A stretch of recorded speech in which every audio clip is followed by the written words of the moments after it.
that Chichi and Brazil have always done it. He took this job in the summer of 2016. He talked yesterday about really just being a rescue job, scrambling to put a team together. They were in bad shape. Right in the 2018 World Cup, they got to the quarterfinal. And he said, there's no pressure now. I have the team that I want. I built them the way that I want. The work has all been done, and they've lost 5 games in 6 years with him in charge, and he will be stepping down as coach after this World Cup.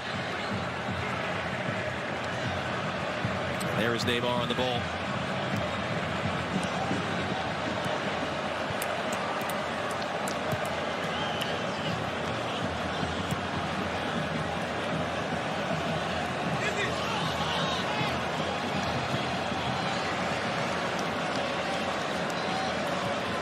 Been to every World Cup, Brazil, and only once have they lost their opening game. At least the last time they lost the opening game was back in 1934.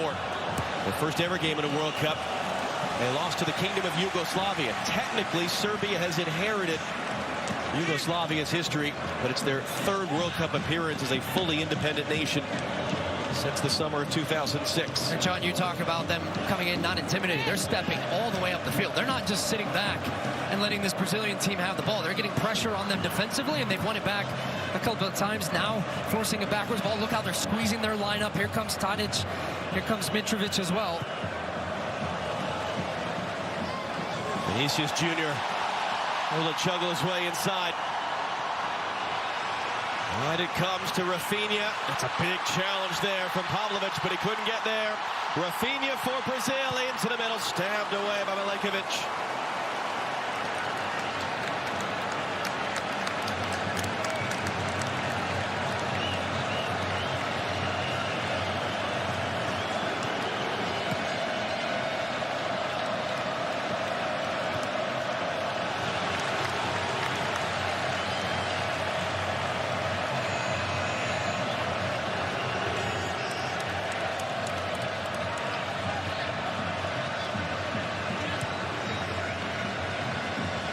Milenkovic-Savic there just dumping it out, trying to get Serbia forward.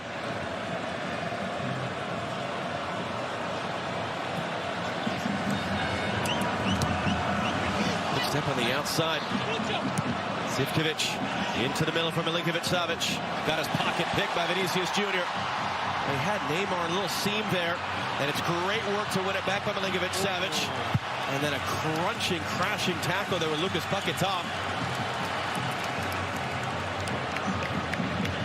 Good player, Milenkovic-Savic in the middle of the field, having a good season for Lazio in the Italian First Division. Capable on the ball, will run beyond the striker as well. It's going to be fun watching him up against Casemiro in the middle of the field.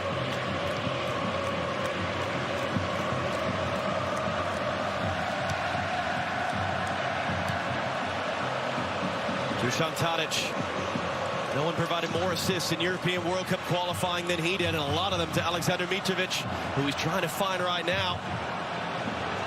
Gets the cross in, set out.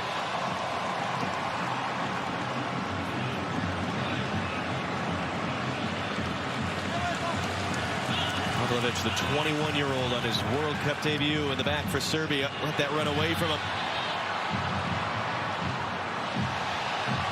Neymar crunched by Pavlovic. He might pick up a yellow card here for 2 in a row. Alireza Fagazi from Iran originally, lives now in Australia. Very experienced referee. It's his 2nd World Cup. Pavlovic is actually trying to walk away from him right now to not get the yellow card. He does have the yellow in his hand. Let's see if he ends up giving it ultimately, or if his teammates have talked him out of it. But I don't think so. Rare is the referee that would go to the effort of bringing the card out of his pocket and not show it to someone. Just kidding. No, he's going to pick. Well, let's see. He's going to get it, yeah. And that was a classic example of Pavlovic had stepped out of the back into the midfield. The ball gets away from him a little bit, so then he's overeager to win it back. That was the second one. He had a challenge on Casemiro right before that, and then the second one on Neymar, picks up a yellow card.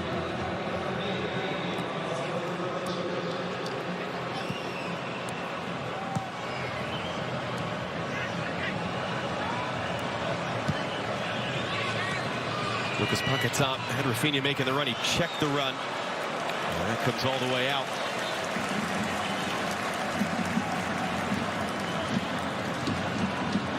Dragan Stojkovic, living legend as a player. Twice was a part of Yugoslavia teams at the World Cup, was their captain in '98. He was the president of their federation, took the job in March of last year, lost just 3 times in 20 games. They were unbeaten in qualified ahead of Portugal. He said, yeah, Brazil are a great team, one of the best in the world, but the game starts at 0-0. And we have mature, confident players of our own with experience. We're not afraid of anyone, not even Brazil. Able to bring that down, almost got through Marquinhos. He was a bit of a question mark coming in with an injury. Richarlison out-jumped by Pavlovic, who was down behind the play. Serbian bench is furious. Pavlovic is holding the side of his head. It's going to be one to watch, though, isn't it? Pavlovic is on a yellow card. He's going to have attacking players running at him all game long. This was Milinkovic-Savic almost getting through. Got past the first defender, got past Marquinhos, and then yellow shirt smothering. Another good job. This game has had a good intensity to it early. I know we're only 8 minutes in. Neymar's lost his shirt temporarily, but players on both sides getting stuck in. Sasha Lukic that time. As Neymar sits just 2 goals shy of Pelé's all-time Brazilian goal-scoring record. And we've already seen 5 players score twice in their opening game of this World Cup.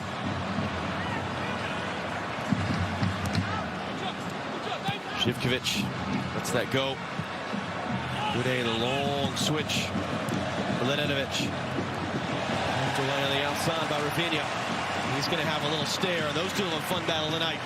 Well, this is important, though, from a Brazilian perspective. You get one of your attacking players, your right winger, Rafinha, coming back and stopping across, because Serbia attack with numbers. They have some big targets in that box, and they look to provide service, and now here they come the other way. Rafinha on the run.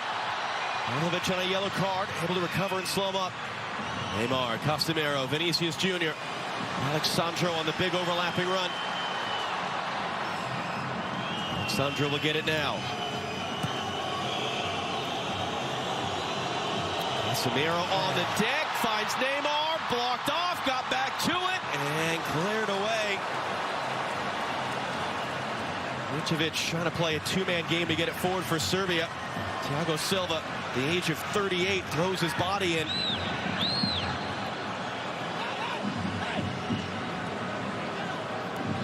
Vučević, who was a huge question mark whether he would be on the field for Serbia, has been dealing with an injury really since September. Didn't play the final 3 weeks with Fulham, where he's teammates with Tim Ream and Anthony Robinson of the United States. But he does go from the start tonight. Serbia's all-time leading scorer.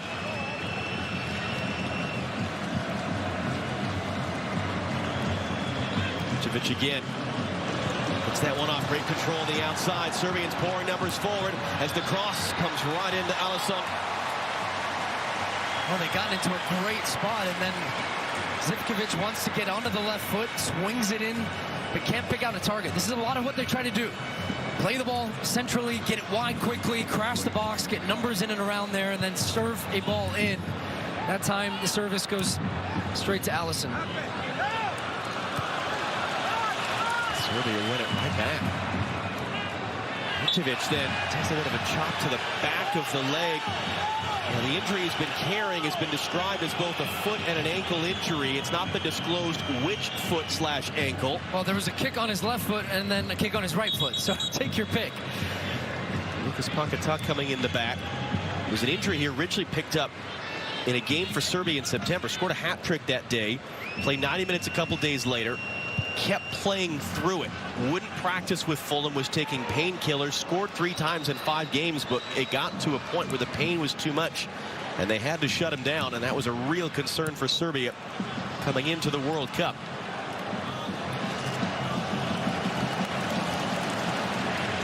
Serbia trying to play through Brazilian press. Gude just the wrong side of Mitrovic.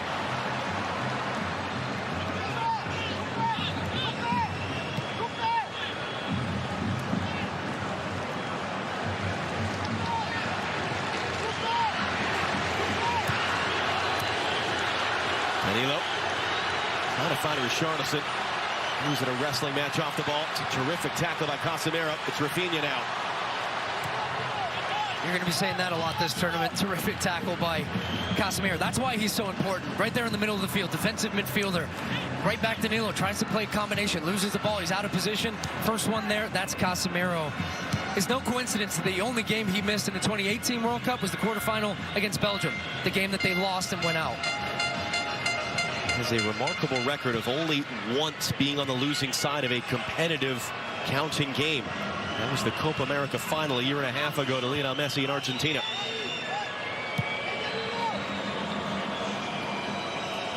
Here's Neymar for Vinicius Jr. of Real Madrid. Cuts around the outside on Živković. Gets to the byline. Vinicius Jr. can't get a cross in. They're all appealing. And it has been given as a corner for Brazil. Yeah, well, they feel that this should be a goal kick. Let's see if it ends up coming off a red shirt or a yellow shirt. I think that's the right call. I think ultimately that one comes off Velkovic, and it's going to be a Brazilian corner. And if you can't tell, I would say the Brazilian fans are outnumbering the Serbian fans in this building. It's about 90% Brazilian. Neymar's ball driven right in. He was going for the Olympico, right on goal, and a good recovery. Vanja Milinković-Savić punches it over. You're right, tries to catch him off guard, going directly for goal.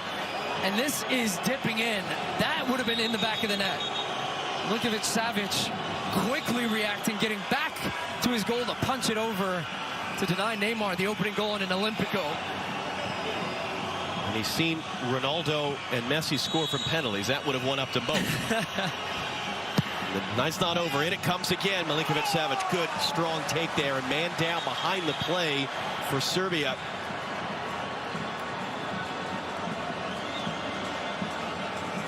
It's Pavlovic once again. He's taken a couple hard knocks since that early yellow card. Casemiro catching him. Yeah, got bodied by Casemiro in the end. Oh.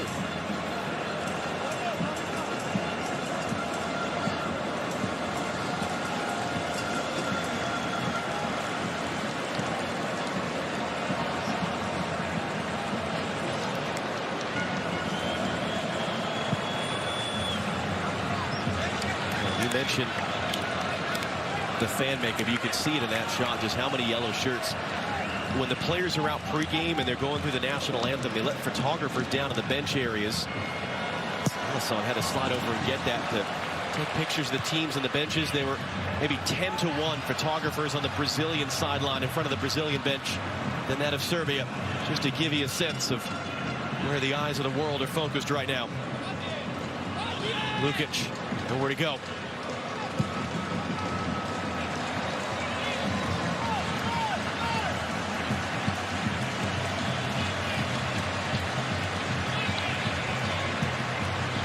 He's going to carry forward here.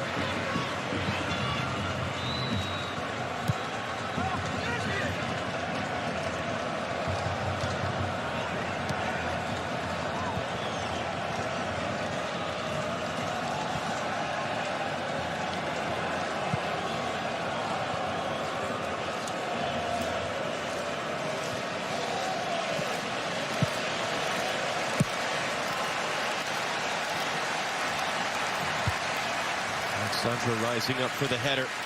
Casemiro took a bump on the way up. That's the other Milinković-Savić. Two brothers on the field for Serbia, in goal and in midfield.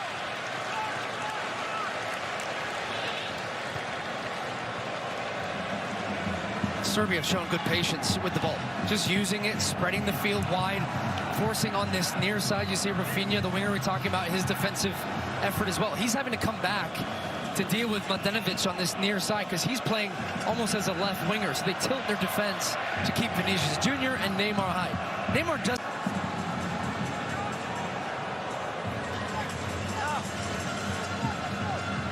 Pavlovic just not on the same page with Milinković-Savić.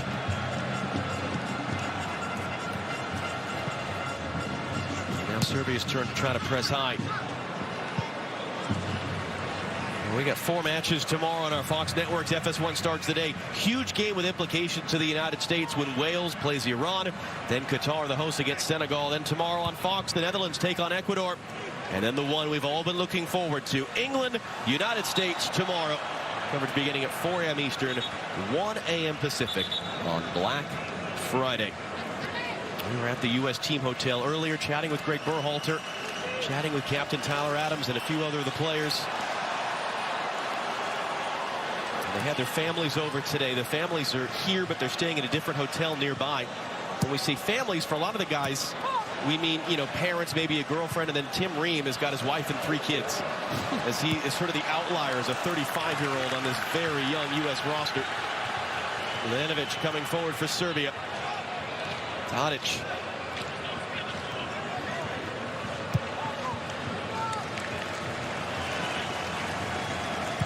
What did you make of the vibe at the U.S. hotel today?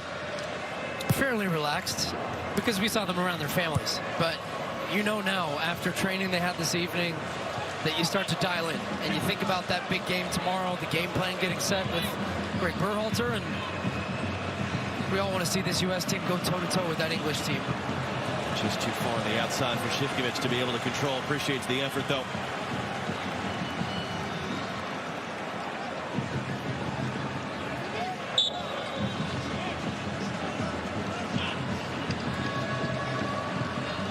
Neymar trying to turn off the chest. Vinicius able to turn on the outside, too. Neymar down behind the play. Now, this is something we saw a lot of in Russia at the last World Cup. He was fouled 26 times in 5 games. That was the most of any player to the end of the quarterfinals. Well, it hasn't actually just been Neymar either. And Serbia are trying to get that first Brazilian attacking player trying to break away out of pressure to make sure they stop any type of counterattack that they might develop. That's a pretty hard challenge. And Neymar's taken a few already in this game. He's certainly a player to target. Remember, he suffered that awful back injury in the quarterfinal of the 2014 World Cup. Didn't play the semifinal when they got embarrassed by Germany. It was as much the fouls he was taking as sort of the histrionics and the rolling and some of those things, and a real black cloud that hung over him at the last World Cup in Russia. We didn't see much of that last year at the Copa America. He was sharp. He was dialed in. He was scoring goals. He was assisting. Brazil were on fire, at least until the final against Argentina. Here's Rafinha. Lucas Paquetá. Trying to play that in for Richarlison, but was blocked off. Too many red shirts. Milinkovic-Savic couldn't carry forward. Mitrovic trying to pressure Brazil, able to keep it. That was the last time Brazil lost, the only time they've lost in 3 years at the Maracanã Stadium in Rio de Janeiro. 29 games, 1 defeat. And they've won their last 7, outscoring teams 26-2. They ran right into Richarlison, never even saw him. Good step, though. Milinkovic just in front of Neymar. Alexandro. Vinicius Jr. Neymar. They give him the space. Neymar blocked. Milinkovic got his body in the way. Richarlison down behind the play, holding his face right now.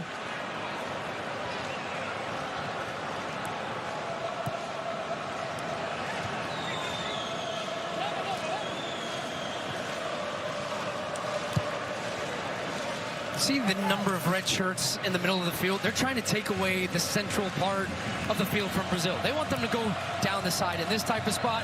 Then they can release their left defender. He comes out, gets a challenge on Neymar. Now it's Brazil. If they can move the ball quicker, there has to be a quicker tempo to break down this Serbian defense. Vinicius Jr. Casemiro. And a little bit of a fumble. Second save by Vanja Milinkovic-Savic.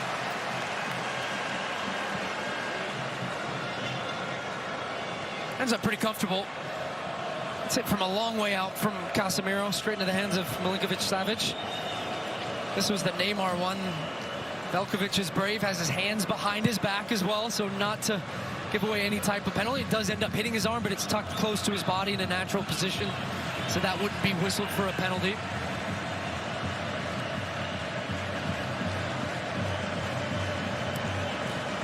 Good interception there. Milinkovic in front of Vinicius Jr. Lukic carrying forward. Met by Casemiro.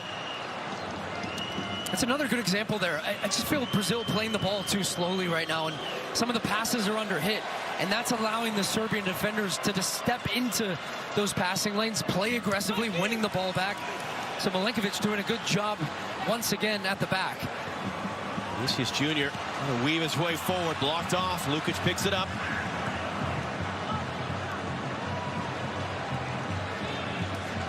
Onyegure, wide it comes from Mladenovic.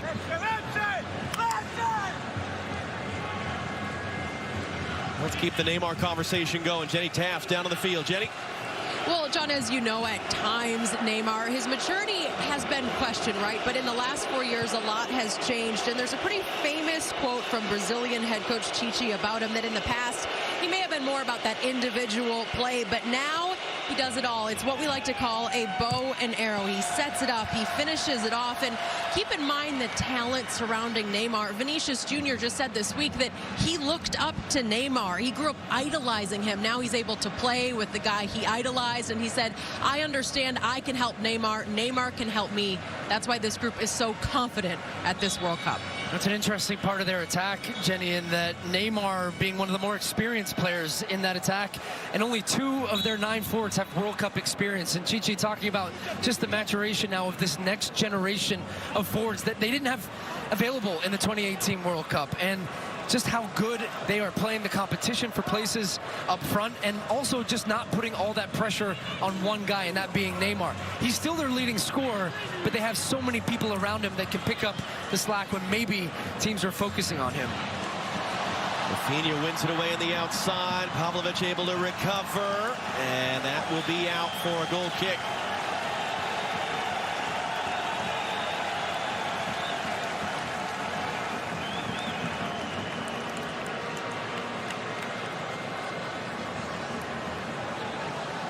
Meanwhile, what's Serbia doing well right now? They're very organized defensively. They're not allowing space to open up. They're not overcommitting in areas that will get them in trouble. They're doing a great job with the ball, although they've given it away here. And then their recoveries to win it back.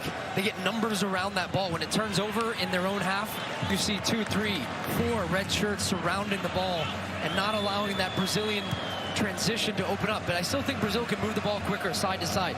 You're not going to play through this Serbian defense. It's going to mean taking out 5 players. Look at that clump of red shirts. You're not going to find Neymar in that pocket. And if you do, he's going to have a guy closing you down. So it has to be some of that passing, moving, one touch, but it has to be a lot quicker to try to break down this defense.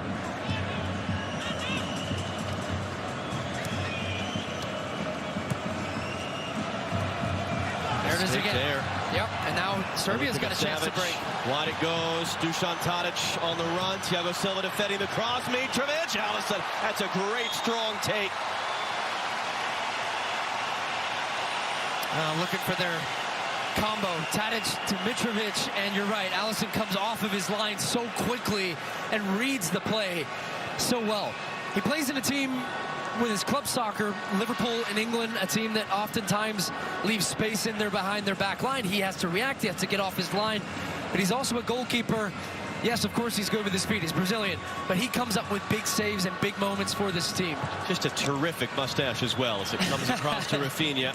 You have mustache envy? I wouldn't say appreciation. Maybe that's the word. There you go, that's a better word.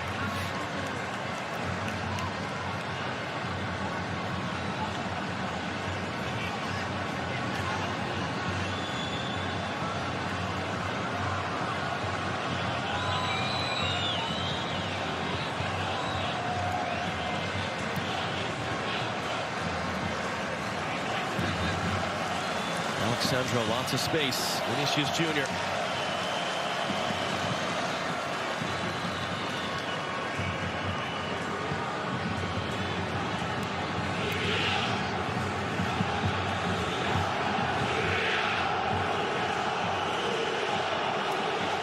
Neymar couldn't get through. And that's what you resort to, though. When you get frustrated and you can't find space, you try to create a play. You try to take 2, 3 players on. That time Neymar lost it, although Brazil's been able to win the ball back.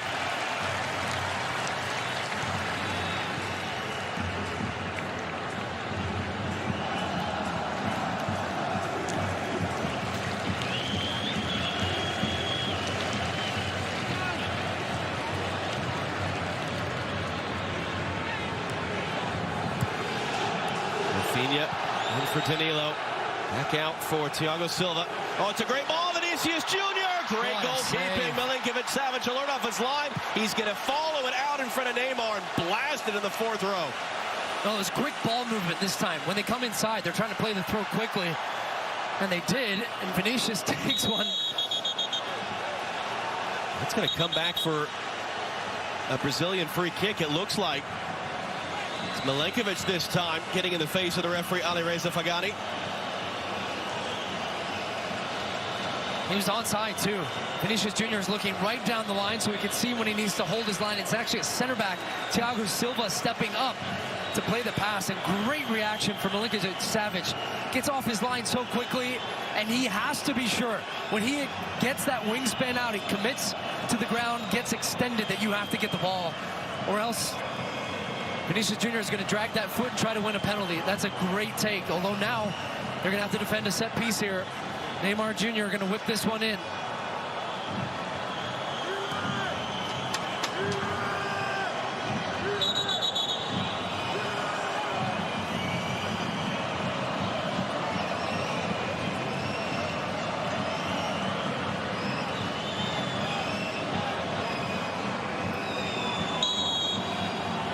It's played short.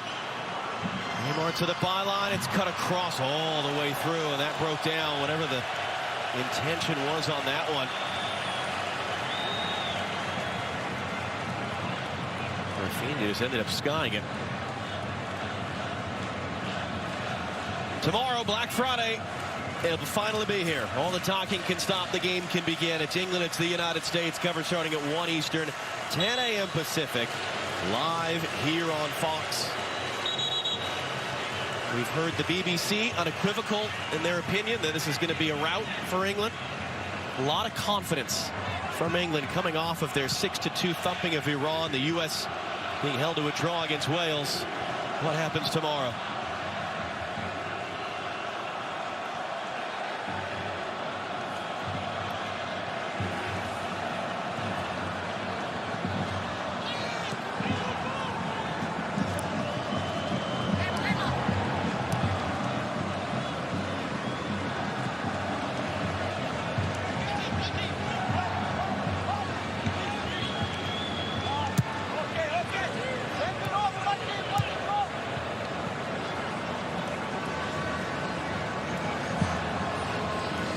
Neymar comes to start the sequence, gets it away for Vinicius Jr., continues his run forward.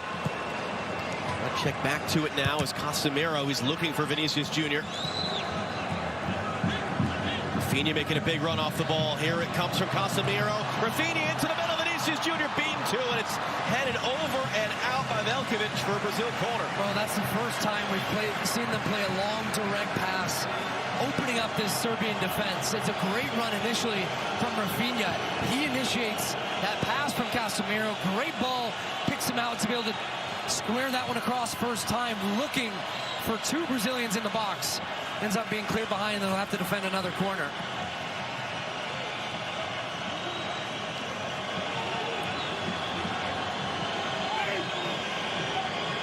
Rafinha, low in swinger, looking for Richarlison. Will do it again.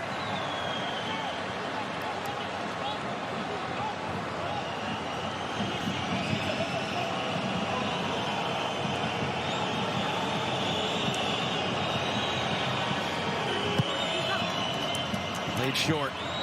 Great back heel. Rafinha on the deck, and Milinkovic-Savic able to control. Casemiro was sliding through. Well, that time Rafinha put two hands up before he took it, so that triggered a set play for them where Paquetá came short, then he laid it back to him. They get the look that they want, just couldn't connect with Thiago Silva at the end of that one. That's older brother Milinkovic-Savic. Sergei made a great run forward, thought he was fouled, thought he won a free kick, slow to get it behind the play. So we move past the half-hour mark at Lusail Iconic Stadium. About 15 miles north of central Doha. 86,000 capacity building that will host the final of this World Cup. As that will come back. It was out of play for a Brazil throw.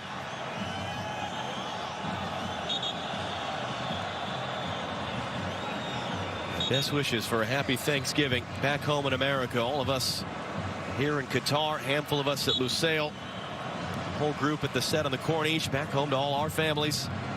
Hope you're enjoying this one. Great day here on Fox with Cowboys Giants to come.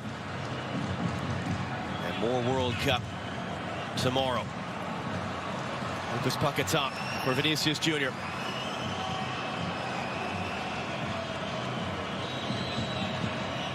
Neymar just takes a little bit of a shot there from Lukic as he releases the pass. Trying to nutmeg Tadic. Tadic returns it. Tadic throwing his body in there. Lukic the big tackle. Alexandra rolls over a couple times for good measure. Referee tells him to get up. Well, if you're watching Neymar for the first time, welcome. You see a guy that just possesses an incredible skill level, balance, technique. He gets kicked a lot. Why? Well, because sometimes he does things like that. Little nutmeg, rolls it through a player's leg. They try to kick him, squares it off. His teammate gets kicked, especially against this Serbian team. They're taking none of that.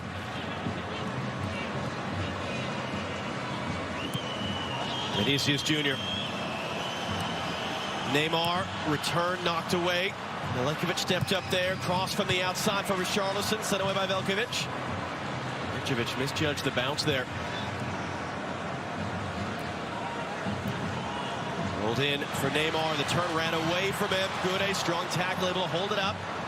Can they find an outlet, Serbia? Can they get anything on the ball right now? Well, this time, a great job by Marquinhos playing aggressively up against Mitrovic. That was supposed to be their outlet. He tried to turn on his chest. Brazil win the ball back, something they do very well, smothering teams in their own half and suffocating, not allowing them to get out of pressure. There it is again, 1-2 passes. There comes the yellow shirt. They've won it back. So now is this the part of the game where Serbia have started pretty well. They've had some possession, but now you can see them starting to tire, and Brazil building momentum, using the ball well, spreading them out.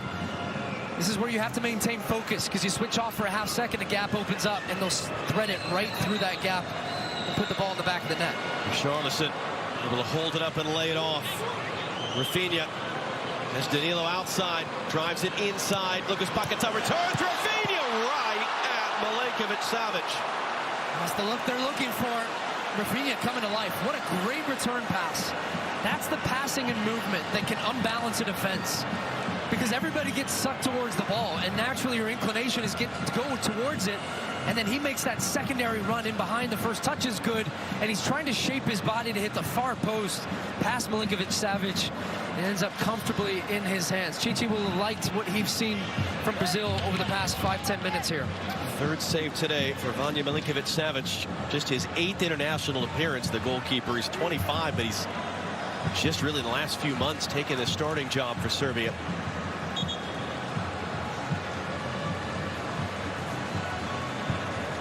They know they've got 10 long minutes plus stoppage time before they get any sort of a break.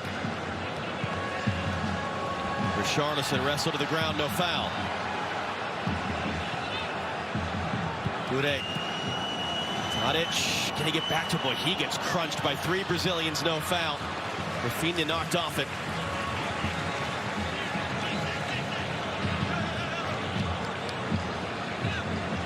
Quick reactions from Marquinhos stepping in there. Tadic had taken a great first touch, too. It was absolutely zipped into him by Gude. Here's Neymar, a little bit of space. Acceleration, enough touch on that one from Živkovic to keep it away from Vinicius Jr.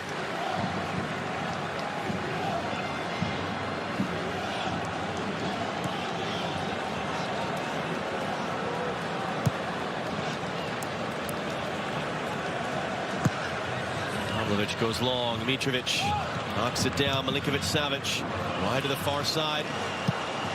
Živkovic, a space for him.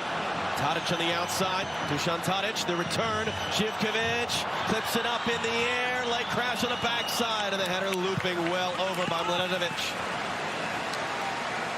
That's the look they were looking for, though. They found Mitrovic initially. He lays it off, and then the awareness of the quick switch to get it out wide to Živkovic, who stands it up in the end, looking for the opposite wingback in Mladenovic, just headed up over the crossbar. So, does that count as a shot? Maybe. That's the first shot of the game for Serbia. Still no shots on target. Tadic, good body positioning there on Casemiro. Just kind of blocked him off the bouncing ball. Milinkovic-Savic Gude. Lukic, good spell for Serbia after they were under so much pressure in the last 5-10 minutes. How did Brazil respond? As good as they are offensively, they've been lights out defensively in recent years. They allowed just 5 goals in 17 World Cup qualifying games in South America. Step by Alexandro there to poke that ball away. A little bit of conversation between the officials. Neymar certainly thought it was Brazil's throw. It is Serbia's. That has to be a pretty disheartening stat if you're an opponent, right? 5 goals conceded in 17 games.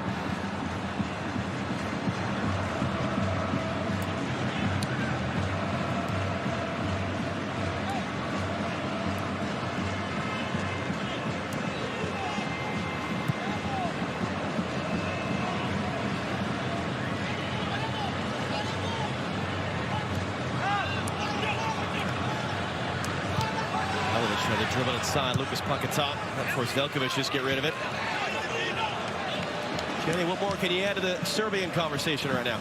Well, I know you've been talking, John, just about Dragan Stojkovic's first World Cup as a coach, but what really stands out about his impact, it's what he's done to the team morale. It's Serbia captain Dusan Tadic that said Stojkovic has boosted morale. The team's happy. The atmosphere is great. That's something they hadn't experienced in the past. They have approached this World Cup entirely differently, and it really has made a difference to have that man in charge. And they come in great form. They were unbeaten in qualifying, coming from behind twice to get a draw and then a win over Cristiano Ronaldo's Portugal, forced Portugal into the playoffs to come to this World Cup.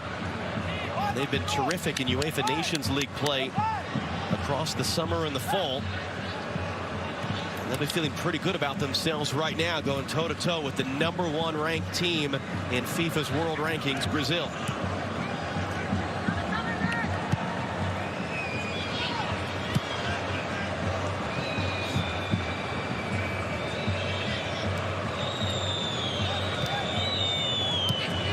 Rafinha down the line. Lucas Paquetá popping up wide. Paquetá's cross for Richarlison, knocked away. Milenkovic there in to defend. Veljkovic picked it up. Milenkovic-Savic has it now.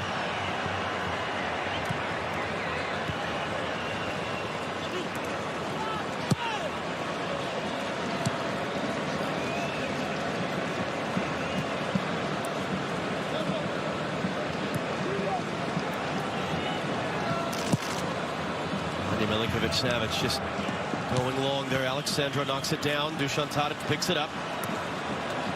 Vinicius Jr. helping to defend.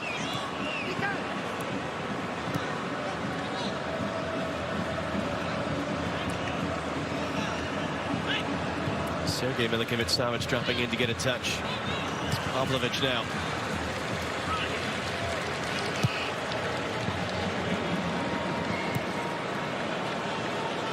Minutes plus stoppage time to go in the half. 3 saves by Serbia's goalkeeper Vanja Milinkovic-Savic. Only 1 shot at all for Serbia. Alisson has not had a ton to do in the Brazilian net. And it comes for Gude, scored from here a couple of weeks ago in Spain. Great pressure from Lucas Paquetá to poke his pocket. Now here they come. Casemiro on the run. Vinicius Jr. got back to it. Vinicius Jr. is in.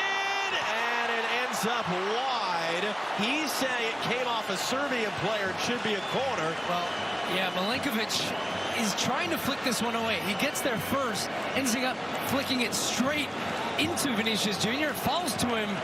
I think it actually comes off his own head. Yeah, it does. And then he can't react quickly on the first one. Tries to get shielded. Richarlison gets back and makes a very important tackle right at the end of that. Has no idea at this point. He's trying to scramble, got hands on Vinicius Jr. Doesn't make a foul. As you see there, Richarlison actually could have stayed in front. I think he was looking for the return pass. He could have blocked off his path. Instead gets out of the way and allowed Milinkovic to get back and make that tackle. The Milinkovic-Savic brothers combining there. The cross from Mitrovic just too tall. That was great work by Sergei Milinkovic-Savic to rise in the air and bring that down off his chest and create that chance. And now man down. Thiago Silva.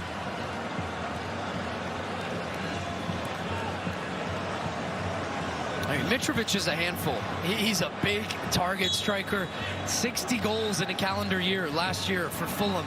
Between the second division in England and the top division in the Premier League, he's scored goals at all levels, doing it for Fulham, as you talked about, John, in the Premier League this season. He's not a center forward you'd like to face up against if you're a center back. Well, here's the thing. We focus on Neymar, and rightly so. Mitrovic on the other side, 50 goals in 76 games for Serbia. That's faster to 50 goals than either Lionel Messi or Cristiano Ronaldo in their careers.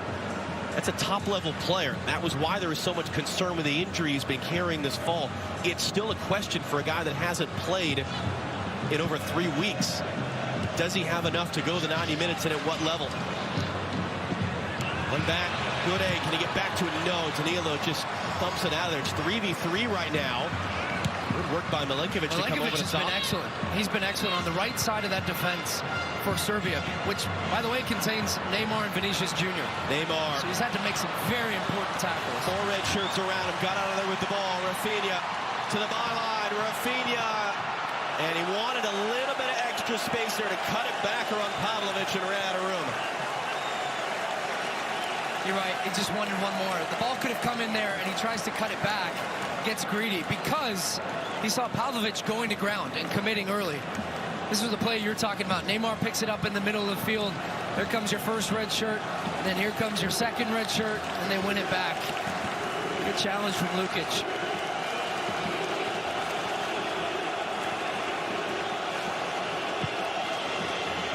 The Serbian fans right now making a lot of noise. It's been a good half from Serbia.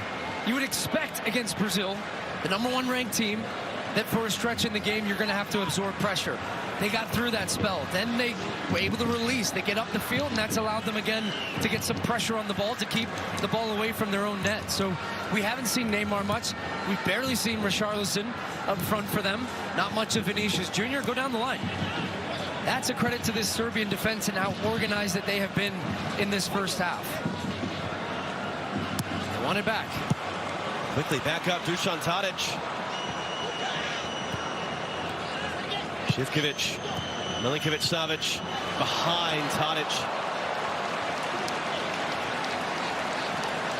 We do this thing in soccer.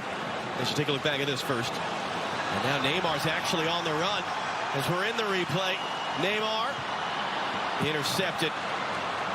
But where we expect the big teams to win. And so when it's Argentina or Germany or now Brazil, we sort of go, oh, it's not very good. Think about it from Saudi Arabia's perspective. Think about it from Japan's perspective. Think about it from Serbia's perspective. They have 3% the population of Brazil. They have 1% the landmass. This is a huge moment potentially in Serbia's sporting history. They've never even gotten out of the group at a World Cup since their independence as part of Yugoslavia. I'm going toe-to-toe with the big boys right now. And they're a minute away from halftime. Vinicius Jr. in for Neymar, knocked away by Gude.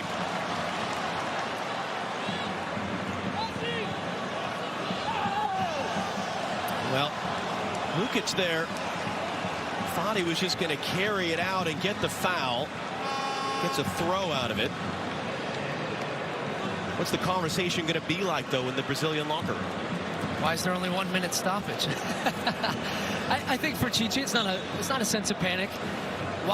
While Serbia have been making it difficult for them, they've only had the one shot, and that shot wasn't anywhere near the net for Alisson. So it's more of a conversation of be patient.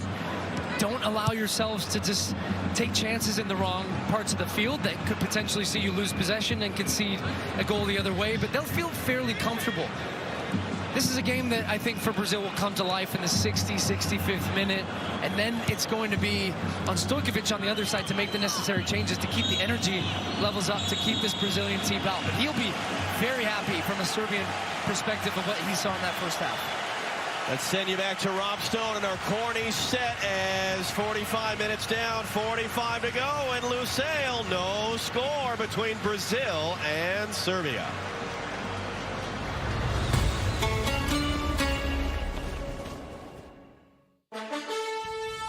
The 2022 FIFA World Cup halftime show on Fox is presented by Verizon. Another gorgeous night here in Doha. Rob Stone here with you. And coming up on the Verizon halftime show, we'll tell you how Serbia have been able to shackle Neymar and Brazil so far. We'll also check in on the U.S.'s preps ahead of tomorrow's showdown with England and get you ready for the rest of Friday's World Cup activity. 8th match to be scoreless at the half.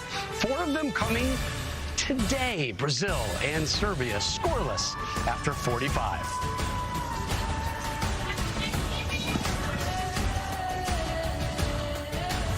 The 2022 FIFA World Cup on Fox is sponsored by Verizon, the network America relies on.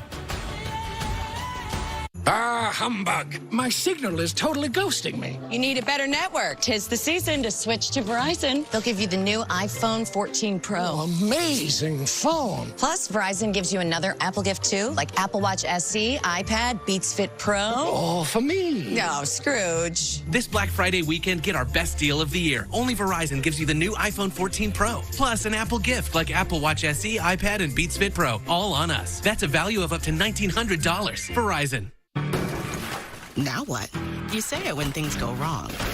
At Prudential, we think you should say it when things go right, too. Like when you score your dream job, sell your business, or discover she's smart, really smart. Now what? Here's what. You connect with Prudential's rock-solid team serving over 50 million people with investment, insurance, and retirement know-how. Who's your rock? Visit Prudential.com or speak to an advisor today.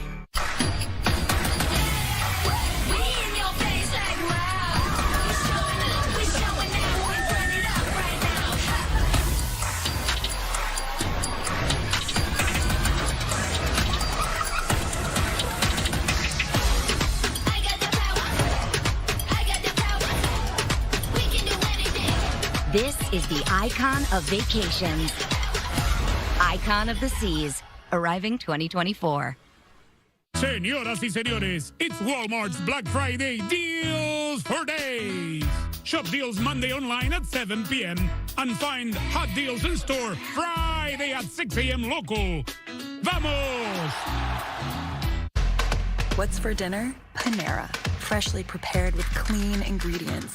It's not just a night off from cooking. It's a delicious night on for everyone at the table. Panera. Only $1 delivery fee on our app. You're making all the difference out there, kid. And the next big American pressure. So where do you think this pressure is coming from? Everyone. I'm just here for the mints. The manager's still have faith in you. So much pressure. Pressure makes diamonds. True. Pulisic! He scores! Incredible!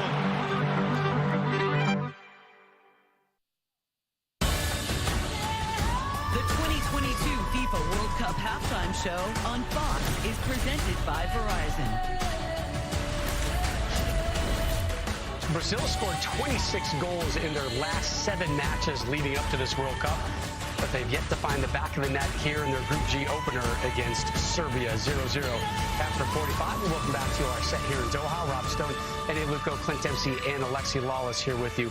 The 5-time champions, they haven't been held scoreless in a World Cup opener since 1974 against Yugoslavia. They had some opportunities, and the best opportunity early on, at least, came from Neymar from the corner kick spot. Yeah, he's looking for the Olympico. He says, I'm going to see if I can catch him off the line. Yeah, that's, look at it. Again, in and out. And Milinkovic-Savic says, not on my watch. That's not happening a day, Neymar. And there was more from Milinkovic-Savic and more from Brazil. Thiago Silva, watch this ball through. Vinny Jr. And kind of shies out of it. If he pushes that by, then possibly put it in or go down for penalty. For me, I think this is the best chance of the second half that Brazil has. Rafinha runs at the defenders, does a nice give and go. I think with Paqueta, gets the ball back. I think he'd like to have this chance back. You think he would have done better here. Serbia have done an excellent job forcing Brazil out wide, blocking the central spaces. You see Vinicius Jr. gets in behind out wide, gets in behind, but doesn't quite finish.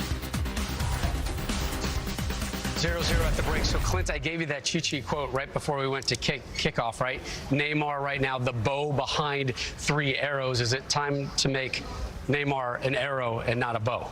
I mean, it's a difficult team to break down. The way that they're organized, they sit back, they make it difficult. They can catch you on the counter. They have the quality in terms of Serbia. They've had their chances, like we talked about that Rafinha chance. I think if they were able to get this goal, they would open up the game for him. He's still trying to make it, but look, they've been physical. They've been hitting the players. I mean, it's been physical from both sides. It's been a tight game, which you would expect in World Cup. Everybody has a lot to play for. I think second half, both teams will start to tire a little, but I still think Brazil had the quality to get the goals. I'm not sure it's working. I think Serbia have been excellent tactically. They've really tightened the space in midfield. They've suffocated Neymar. Neymar's now resorting to trying to do sort of individual tricks to try and get out of pressure. And actually, he's playing the balls to the Rafinhas and the Vini Juniors that should be being played to him. So I'm not sure it's working. This is a very good Brazil team that aren't as Neymar dependent as they used to be. But I think Neymar up front will be more dangerous for this Brazil. So we're going to fundamentally change Brazil 45 minutes into the World Cup in the way that they play. I mean, look, I'm being a little facetious because we already have seen between the first and the second half coaches that have made fundamental changes, much more personnel type of changes, and there's a lot of firepower on the bench for Brazil. Yeah, we saw what Japan was able to do the other night, second half adjustments versus Germany, getting that upset win. Tomorrow night, the U.S. men's national team, they take center stage here on Fox, their second group game, that highly anticipated Black Friday showdown with England. Coverage beginning 1 p.m. Eastern, live on Fox. Christian Pulisic treated like a star attraction here in Doha. There he is.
on the field right now aren't producing.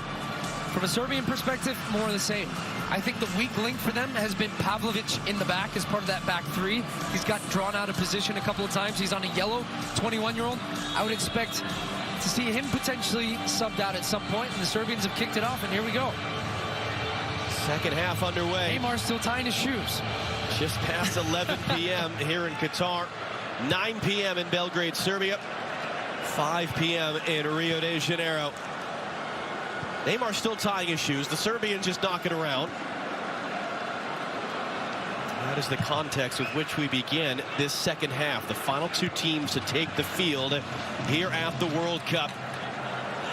The other game in the group earlier, Switzerland getting a 1-0 win over Cameroon. It's given away. It's a chance for Brazil. It's a save. Milinkovic-Savic is forced, making himself big. As Rafinha thought he was in. I mean, he was in. He thought he was going to score. Well, Clint talked about the fact that he had the best chance in the first half, and he missed it. Had the best look. Now he is going to have the best look of the game. An absolute gift from Milinkovic-Savic. Not sure why he tried to just drop a 5-yard pass into Goudet when he had defender right up his back. And that's a huge let-off for Serbia straight out of the gates of the second half. What a weird start to the half. They were passing the ball around. Neymar's tying his shoe. And then Milinkovic-Savic just hadn't switched on and gifted a chance to Brazil. Maybe it was a tactic from Neymar.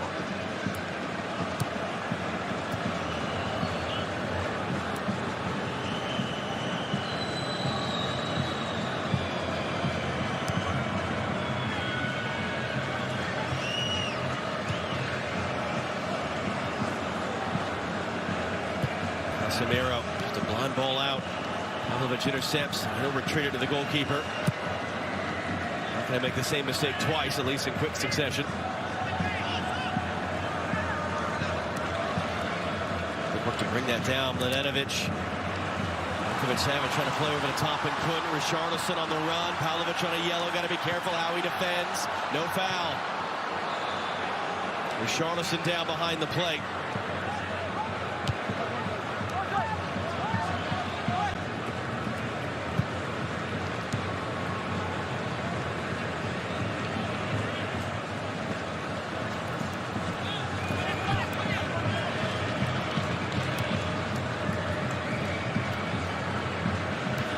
Neymar for Richarlison. It's a terrific hold-up play.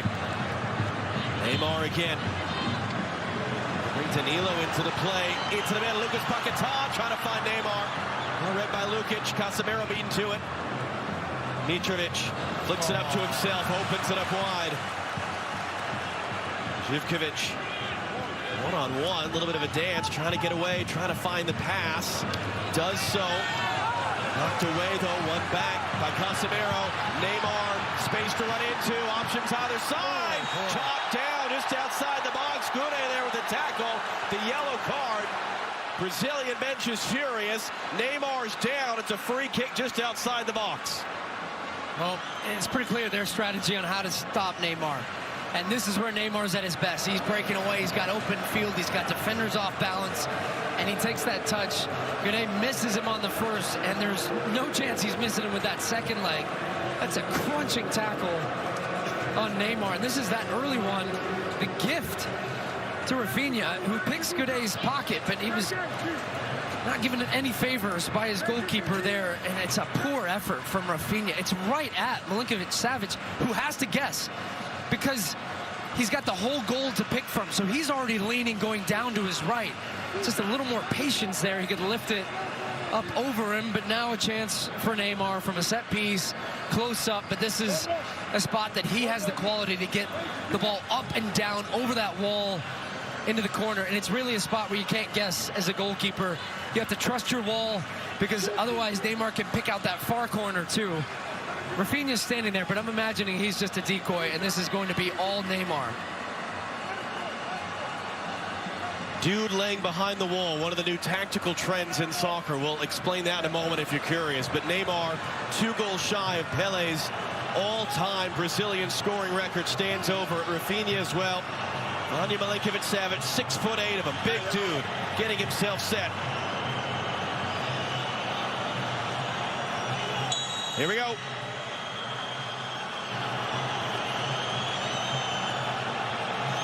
It's Neymar. And did that take a touch off the wall? Yes, it did. Out for a corner. 5th of the night. And who did it hit? Mitrovic in the wall. That's what you want from your wall, to be brave, to not shy away, to not have gaps where the ball could go between. And he's able to get a touch on it because that would have been a shot on target. It's going to be Neymar now to swing this corner in. Remember, he tried to swing in an Olympico goal, straight on goal earlier. This one's further out, and that come off a hand. Richarlison had it blocked. 2 men are down, 1 from each team. Neymar keeps it in play. Sliced clearance comes wide. Brazil throw, man down for Serbia. That's Sergej Milinkovic-Savic, the older brother of the goalkeeper. It was off his face. Yeah. And his wide wingspan here. Arms are out, and it's actually lucky that the deflection. Here's another look at the free kick up and over the wall, and it actually ends up coming. I thought it was Mitrovic, but it was Milinkovic. What's the purpose of the guy lying down behind the wall? Well, to stop when that wall has to jump to try to block a ball that's going up and over and trying to bend into the corner. And sometimes you see guys doing that. They go underneath, anticipating that jump. So it just takes away, when you're that close to your goal, you don't need an extra man back there. So you lie one behind to stop that type of strike on goal and catch the goalkeeper out the wrong way. That's a fairly new tactical wrinkle. I don't know if that's a designated player. Oh, I wish we had that in 2008. We would have advanced from our group at the Olympics. So. Not that you're holding a chip on your shoulder about it. The Dutch rolled one under the wall in the last minute of the game, and it still haunts me to this day. Vinicius Jr., well, he knew he wasn't going to get to it. He goes down in a heap and a tangle there with Živković.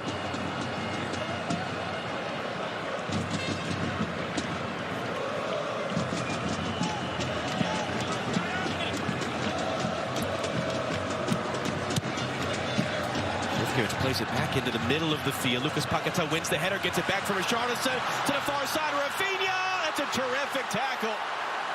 Strahina Pavlovic, the 21-year-old in his World Cup debut. On a yellow card, too. So that means even more so inside the box. He has to get that absolutely 100% on the money, as Paquetá showing some skill, and now he's picked up an injury. Did he take a knee to the back potentially in that sequence?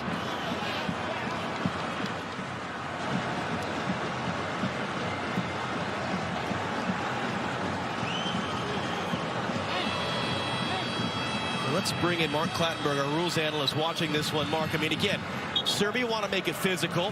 Brazil and Neymar good targets. How has our referee Alireza Fagani handled this? Yeah, he's refereeing fantastically well. He's using all his experience. This is why FIFA put him on this important appointment, because we know that Brazil want to play football and Serbia will make it physical. So this referee's done very well so far. Good step there. Samiro to come in and take it away. Vinicius Jr. turns the corner on the outside. Vinicius Jr. to the byline. Stuff, gets back to his feet. Crosses it in. Sent away. Hacked back into the middle. Gude sends it sideways. Oh, there's some panic defending right now, isn't there, from a Serbian side? They can't get out. This is good sustained pressure from Brazil, and they're starting to open up the legs a little bit down the side. Vinicius Jr. getting into the game. It's just that last cross now, and it's the last-ditch defending, though, which we saw in the first half from Serbia again. Doing a great job, their 3 center backs.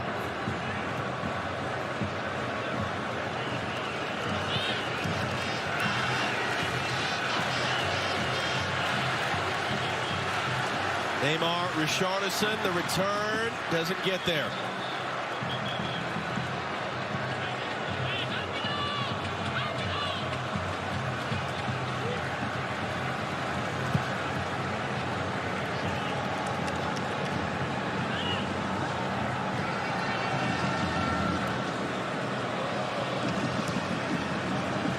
How many forwards you say are on Brazil's roster? 9. Because the rest of them are down there warming up right now. Yeah, that's what I said. But when we get to around the 55, 60-minute mark, no goals for Brazil, they're going to look to change it up. And Rafinha's gotten to some great spots. Just his finishing has let him down.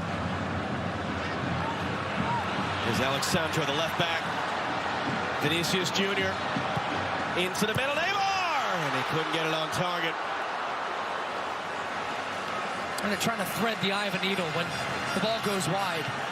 right now Vinicius Jr. has time and space, and Neymar recognizing that the entire Serbian defensive line had dropped towards their own goal. So he stops his run to find some space there on the 6-yard box, and you can see he miscalculates that one, comes off his toe in the end. You talked about how Brazil were going to come out first 10 minutes of the second half. They are out shooting Serbia 6-0. And Serbia are preparing a substitution. Ivan Ilic, a 21-year-old, who's going to be making his World Cup debut, preparing to come on.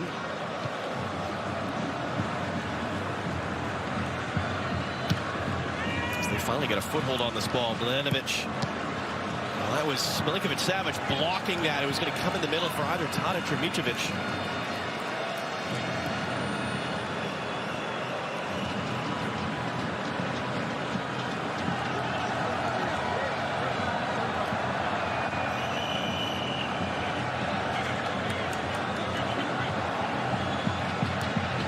Neymar. And that's a foul as Lukic came in over the back. 10th foul committed by Serbia tonight. Surely more than half on Neymar. So first change for Serbia. Stameno got a yellow card just a few minutes ago. Manja Gure, who makes way. 31-year-old on his 50th appearance tonight. You go to a 21-year-old playing game number 7 for his country. One of 2 changes. We're also going to bring Andrija Živković off. For Nemanja Radonic. That's a recognition there by Stojkovic that this Serbian team was under some pressure and they needed some fresh legs to continue to get pressure on the ball. As an attempted shot there against Milinkovic-Savic. Comfortable save for him in the end. Because their system, Serbia, and how they're organized defensively, it requires a lot of pressing. It requires constantly staying dialed in to then be able to break as well. And so that's why you've seen the coach refresh his team after 57 minutes. Mitrovic throwing his body, and that was a mistake at the back. It's a chance for Tadic to serve into the middle. Alexandro sends it in behind. Serbia's first corner of the entire night. And listen to their fans now.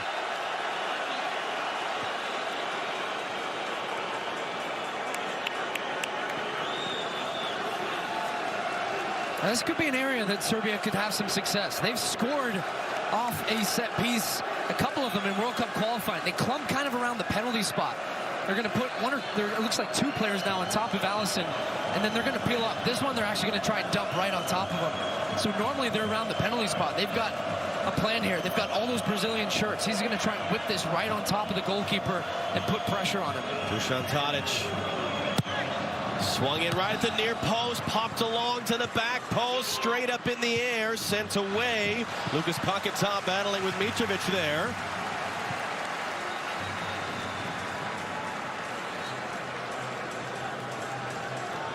We've seen some shocks at this World Cup. Argentina losing to Saudi Arabia, Germany losing to Japan. Australia took the lead and then got blown out by France. What's going to happen here? Milinkovic-Savic holds it up. Pings around. Tadic trying to get there. Time for a goal kick.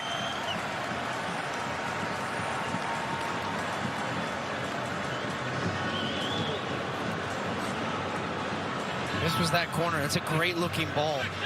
Big time header from Alexandro to clear that away, because a couple of attackers for Serbia were crashing in front of that box and putting that pressure on their goalkeeper, Allison. Neymar chopped down by Tadic. That is the 8th foul on Neymar of 11 total committed by Serbia tonight.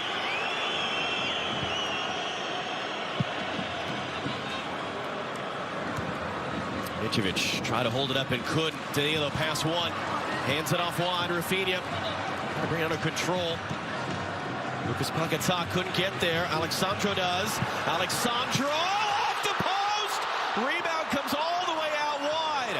Danilo resets. Neymar not going to get there. Vinicius Jr. brings it down. Vinicius Jr. That's nowhere near. Well, what a strike from Alexandro. It's actually the first. We had one in the first half from Casemiro. The first long distance shot that really tested the goal. They've been trying to have those little passes, tiki-taka in and around the goal to create the perfect shot. Well, this time Alexandro says from distance, you're not going to close me down? Well, I'm going to fire this one away. Left foot over the top of it, right through the middle of the ball. Full extension off the ground. A great strike and comes off the inside of the post. And cannons away, and thankfully for Serbia, not to a yellow shirt. And when you see on that first replay, that ball was not spinning off of his foot. It's knuckling. It's impossible for the goalkeeper to read. It can go anywhere. Oh, Neymar's got space here. Richarlison too far.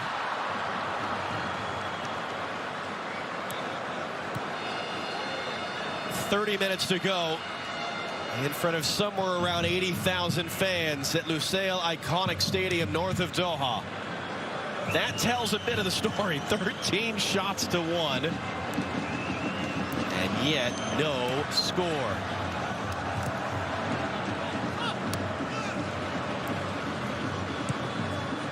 Danilo trying to play in, couldn't do so. That was almost given back to Richarlison. Savage gets rid of it. Marquinhos was there to control in front of Tadic. 5 saves made tonight by Vanja Milinkovic-Savic, the Serbian goalkeeper, on his World Cup debut.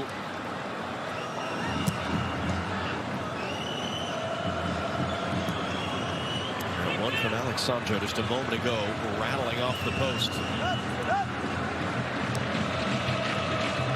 Vinicius Jr. Casemiro. That's Danilo. For Rafinha. That's around the defender, in for Neymar. Bounced off him. Don't see that often. Run right back by Thiago Silva. Neymar. Pass one. Neymar. Thought about it. Neymar. Vinicius save. Rebound. Richarlison. Brazil finally break through.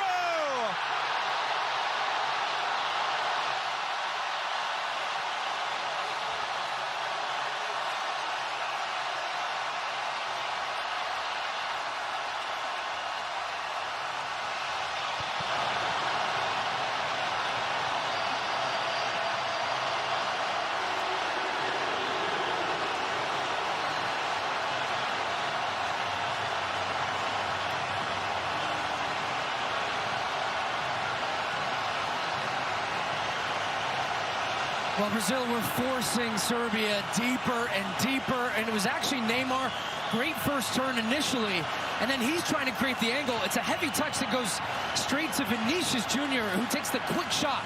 And then it's Richarlison who reacts first to get there.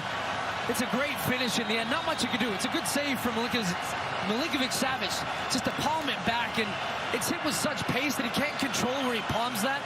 Right to the middle of the goal. Richarlison is there. And that's a big moment for him. Averages almost a goal every 2 games for Brazil. His 18th international goal, and it's a big one in a game in which he hasn't seen much of the ball. You have to be patient as a striker, and when that opportunity presents itself, you have to be able to finish it off, and he does just that.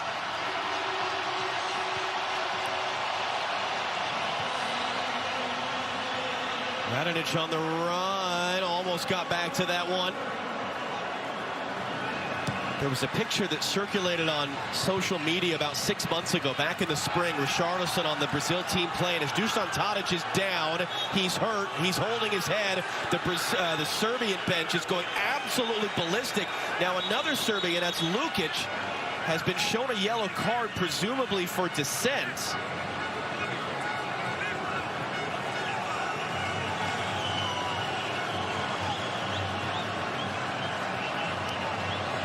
Dusan Tadic, the most experienced player on the Serbian team, their captain, their assist leader, is down.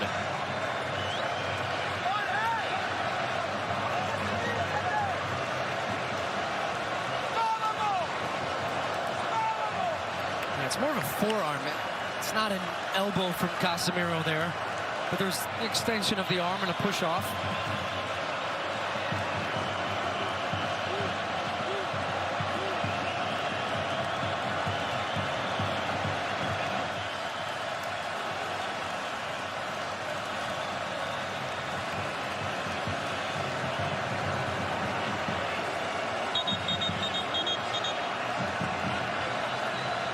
Serbia will make 2 more subs.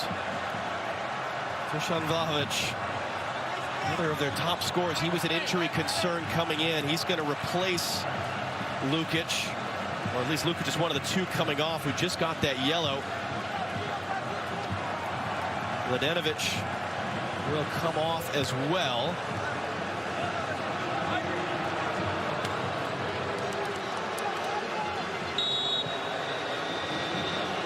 Lazovic is the other to come on, and they'll reshuffle the deck a bit.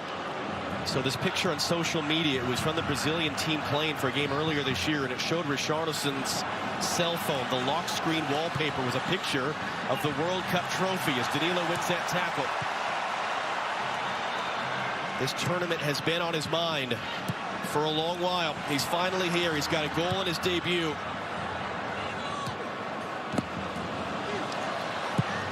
Marquinhos just able to get to that tackle in time.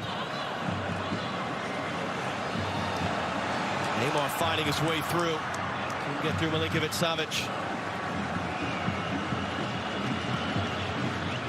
Well, the Serbian team are going to have to get more aggressive, more attacking now. They're going to have to open the game up a bit, not be as defensive. And that means some more space for that Brazilian attack. And you're going to start to see Neymar coming to life. He's going to pick up the ball in quick transition. He's going to be running at the back line. It's going to be about execution now for Brazil. Can they find that second one and give themselves more breathing room before the Serbians fight back here? Do they need the second one? Not with that defense, potentially. Here you go. There's Neymar. Neymar in space. Last man back. Milinkovic makes the play, at least for a moment. Vinicius Jr. How about that body control? Vinicius Jr. slipped. His plant foot gave out as he went to shoot. And Neymar is slow to get up.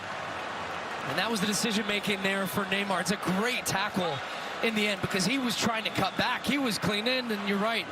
Vinicius Jr. goes to plant with the right foot. You'll clearly see here, just slips on the outside of it. You see his frustration. That's the tackle once again. Milinkovic. He's been terrific. He's done his part. Last-ditch tackle. And then also, not the last time you're going to see that type of play from Brazil. The chances will continue to come for them.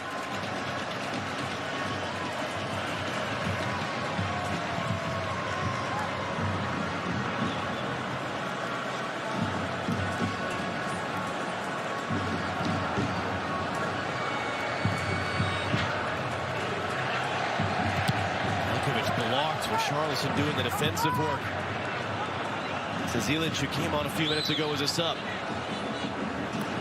Pavlovic, who's played through an early yellow card. Tadic. Back for Ilic. Mitrovic wants a cross. He just wants a chance to go up and get on the end of something. His hand up in the middle. Around the outside. Radovich got it in. Stabbed behind by Casemiro. Serbia corner. Well, he'll get his chance now. It's going to be an out-swinging, left-footed ball from Tadic once again. Now you see them around the penalty spot. Going to crash that 6-yard box right at the front. Tadic out-swinging ball. Header comfortably over there. That was Pavlovic.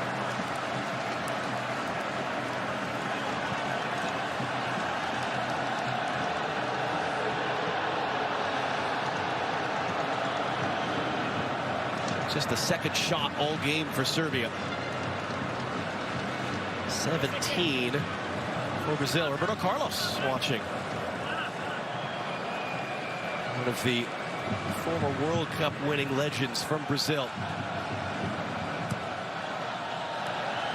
You'll hear the phrase sometimes, the weight of the shirt, the pressure that comes with playing for certain teams or wearing certain numbers.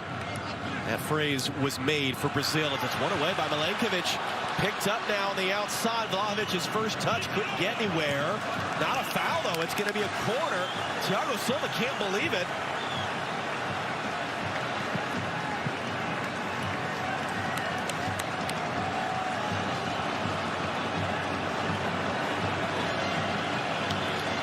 Tadic once again. Alisson hasn't had much to do, the Brazilian goalkeeper. And it comes, flicked along, cleared off the line, back in, cleared off the line a second time.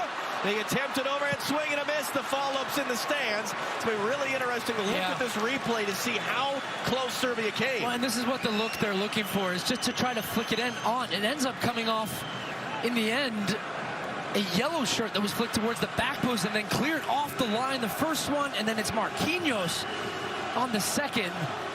Lazovic just slams this one way over. Overhead kicks, chaotic sequence, but that is the type of situation when Serbia can win a set piece or a corner that they can cause some chaos in front of that Brazilian net. From open play, they've struggled to create chances. 20 minutes to go. Richarlison with the goal.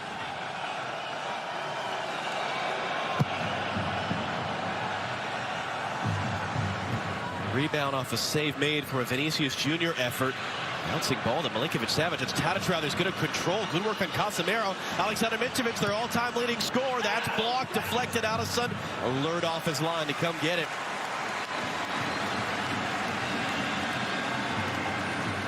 More Brazilian legends. Cafu up in the stands.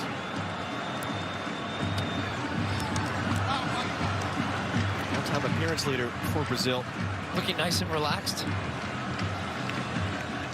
Neymar, by the way, is only 20 appearances away from that record, too. So can very easily end up most games played, most goals scored in Brazil's history. At the age of 30 right now. But can he win a World Cup? That's what sets you apart. Here's Neymar from Rafinha.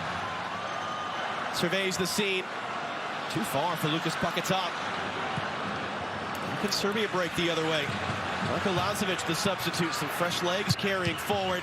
That's great work just to read that play. Casemiro effortlessly intercept and knock it away. Vinicius Jr. blocks. Milic.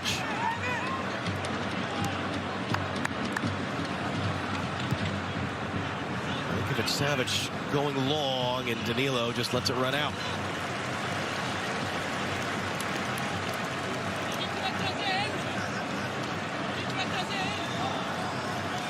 Fred will be coming on.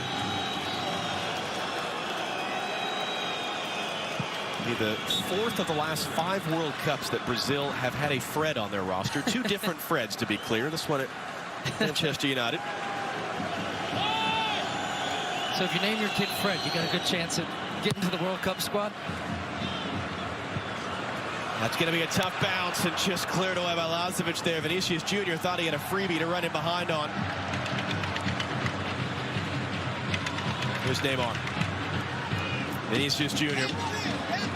created the goal, running in. Richarlison!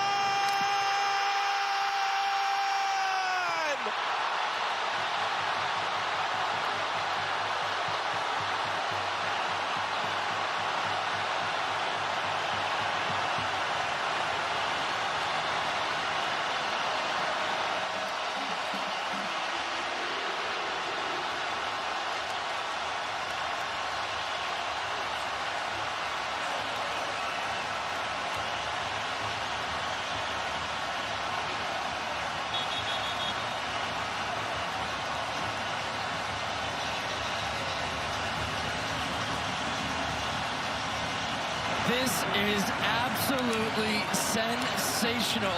Richarlison, he actually miscontrols the first one, and by doing that, it pops it up, and then just the inventiveness over his shoulder, the scissor kick in the corner, rippling the back of the net.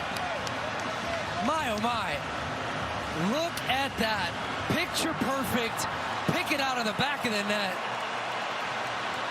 That's Samba soccer at its absolute best. Gets the first one, it was reactive. This one, the spectacular.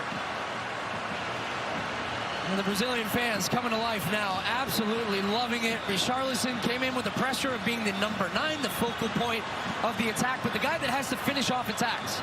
I'd say he's done that pretty well. 2 chances, 2 goals. That is Jogo Bonito. That is the beautiful game.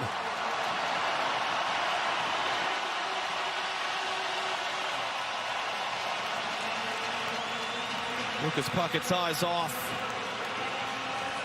Fred to replace him. That was a beauty. And Rodrigo, the 21-year-old from Real Madrid. But for whom? So the man who created both goals is only going to get credit for one assist, Vinicius Jr.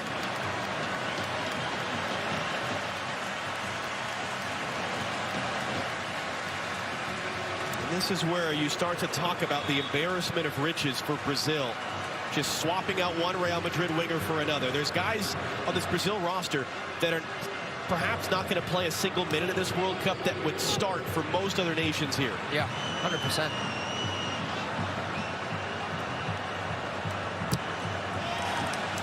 It was going to be the challenge, though, for this Serbian team. Hung in there in the first half. Traded blows. But going head-to-head with a heavyweight boxer and going the full distance, how tough is that before taking that knockout punch? And let their guard down on one.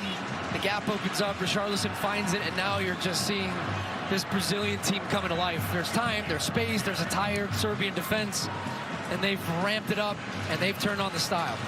Speaking of coming to life and turning on the style, Jenny, what more can you add to Brazil's celebrations?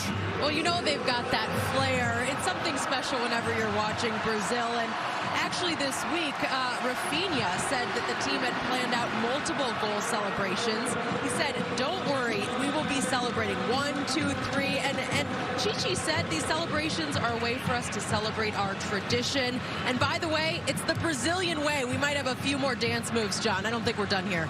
Yeah, listen, there's a line of thinking. I'm not going to name the country that tends to propagate this, but it rhymes with England, that doesn't like that kind of stuff, gets very upset as Rodrigo's running in. Rodrigo's cutting back, and it's poked away. Casemiro can't get there cleanly. But they feel that the tricks and the flicks and the dances are disrespectful. And sometimes here, well, yeah, he's going to get kicked for that. But isn't that what makes soccer fun? Yeah, it's part of their expression, though, and you see it in the field. It's in their DNA. They grow up playing that way. The tricks, the flicks, the dancing, the partying.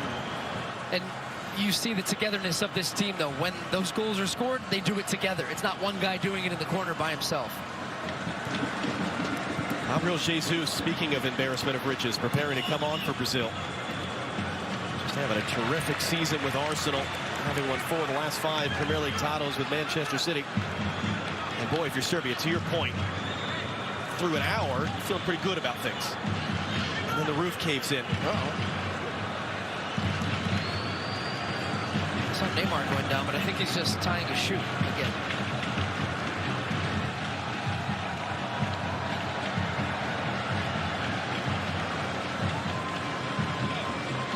Richarlison will not get an opportunity for a hat trick. He will instead get a curtain call.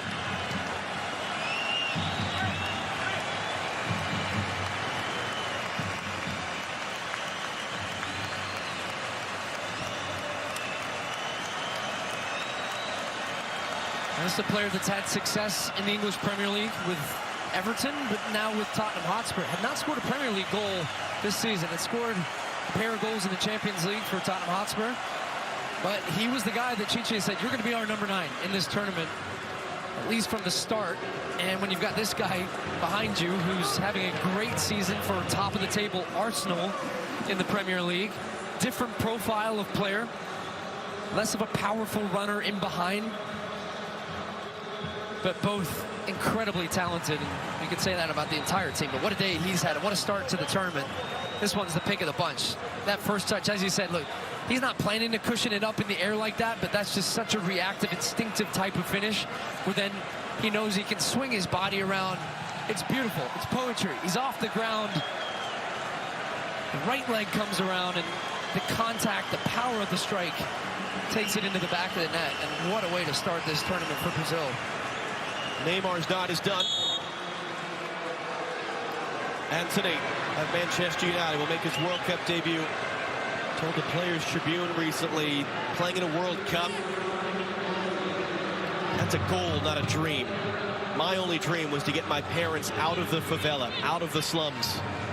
And here he is representing his country at a World Cup for the first time with 10 minutes and change to go. It's Rodrigo running onto it. It's Rafinha picking it up.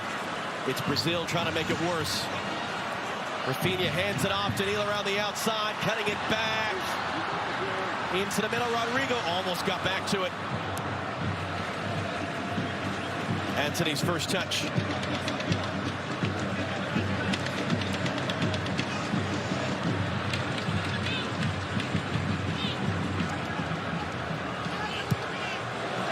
Backdoor cut, long run. Anthony not going to get there. Did it take a touch? No, it's a goal kick.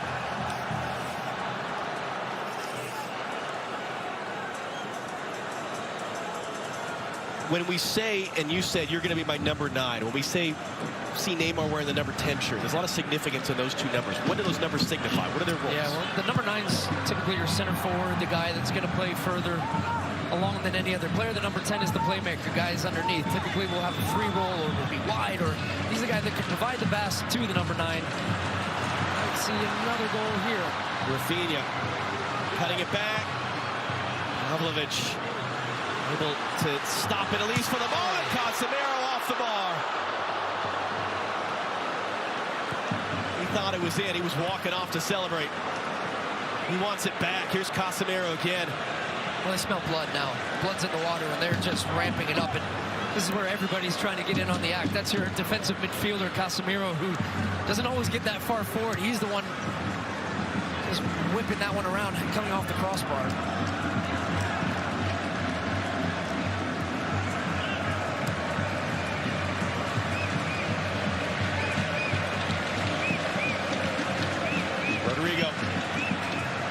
Rodrigo pushed away. Milinkovic-Savic, 7th save of the night. 21st shot Brazil has taken. Casemiro trying to flick. Alexandro comes to pick it up.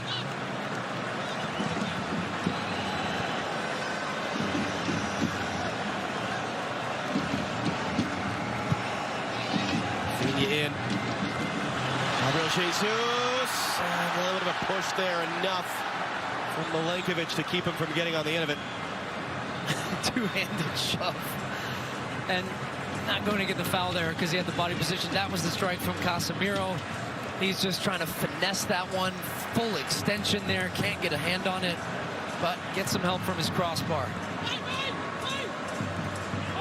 Tomorrow, Black Friday, the one we've been waiting for. U.S., England. We're beginning at 1 p.m. Eastern, 10 a.m. Pacific, live on Fox. Here's Fred, forcing an 8th save of the game out of Vanja Milinkovic-Savic. He actually has the option to his right. Gabriel Jesus had made a good run if he slipped it in, but Fred goes for this one himself. He hits another one of those knucklers that is moving. It's going to be the end of the day for Mitrovic. I think this is just admitting defeat at this point, getting a guy off who has been a little bit injured to give him some rest the last couple of minutes and make a sub to try to limit some damage. Try to save some legs. They'll play Cameroon on Monday, and what's essentially going to be a must-win for them as Brazil plays Switzerland, the other game in the group.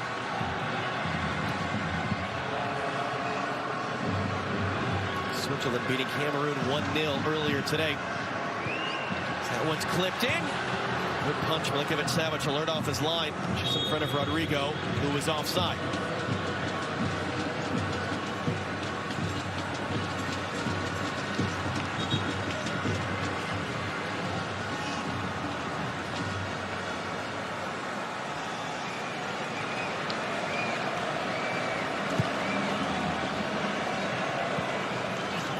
To 3. 10 shots to 0 on target. And that kind of a night. Long run to the outside. Ivanovic is going to get back to Ellie. Looked like he did. Just ran out on him. Dragan Stojkovic was wearing a jacket earlier.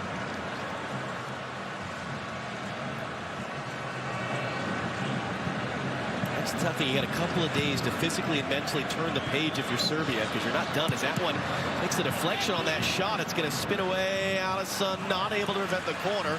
There's Milinkovic stepping forward there. Serbia the corner.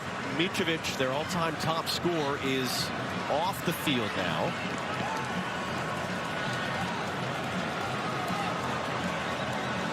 Dusan Tadic to take the corner. 4 to the game for Serbia. Still yet to force a save out of Alisson. Out swinging ball. Top of Brazilian head.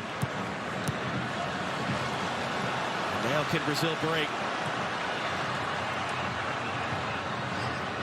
And today just slows it up. Where would you say eye test for Brazil what you've seen through 85 minutes as compared to the other teams we've seen so far? It's difficult because you think about Spain's performance. That was 7-0, but that was Costa Rica. Serbia are a better team than that. The best teams I've seen so far based on their first games would be England. I thought France were terrific against Australia. Brazil, of course, in that category as well. Argentina were very disappointing in their first game, so they need a big one against Mexico. On the outside they come again. Gabriel Jesus. He'll dance away from Pavlovic. Yes, he can. This was met though by Veljkovic. But held in by Fred. So I think to the eye test, it's what you would have expected to see from Brazil, and you got that. They had to work for it in the first half. Serbia got in their face, made it difficult for them, so you saw their reaction, and they just stuck with what they did. They wore them down to a point where... That's it. That wasn't quite what he meant, but he gets away with it into the middle. Rodrigo just missing that top corner. Well, he was going for the snake here, a little inside out, and ends up coming, as you said, not as he said, but he still gets a nutmeg on the defender, gets past him. Finds Rodrigo. He's trying to pick out that far right top corner pinpoint right at the 90, and he thought he had it. Final substitution of the night. Rafinha will make way.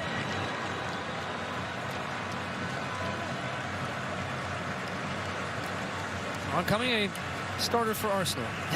Gabriel Martinelli, 21 years old.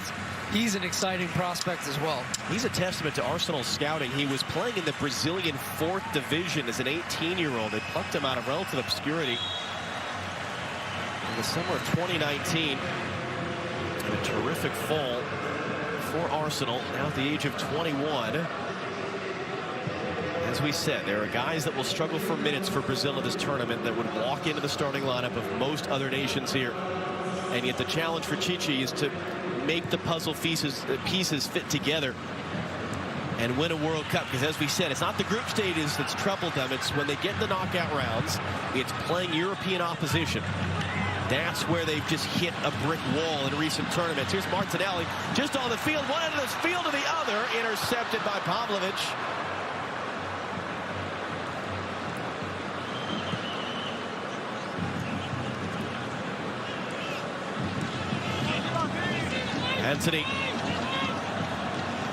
Anthony trying to curl that one top corner.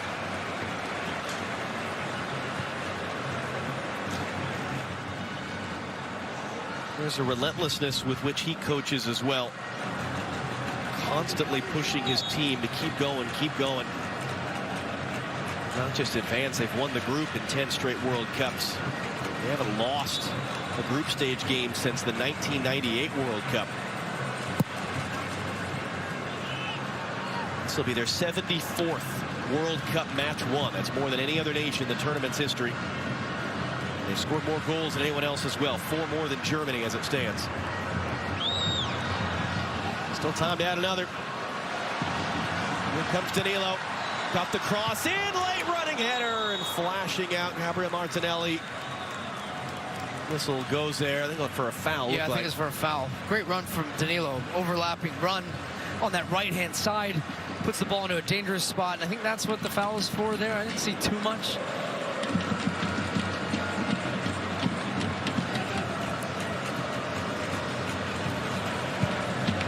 Well, we will certainly get ourselves ready for U.S.-England tomorrow. Team news out of England today. Harry Kane took a bit of a knock to the ankle. He's been declared fit and ready to roll. England's second all-time leading scorer. He's 2 behind Wayne Rooney for England's all-time record. So you got a couple guys the chance to write history with Giroud and Neymar and Harry Kane at this World Cup. And yet the U.S. 2 prior meetings with England at the World Cup beat him in 1950. Stu Holden, Clint Dempsey, Leonard Donovan's crew got a draw against them in 2010. Quick teaser. What's it going to take tomorrow? It's going to take a huge effort for the United States. It's going to take another first half against Wales, against a much better team. Been a lot of debate the last couple of days about what to expect from the U.S. Are they going to sit back? Are they going to counter? Are they going to play aggressively? I would like to see them do what you saw from Serbia in the first half and step up, play aggressive, put them under pressure, try to win the ball back in good spots.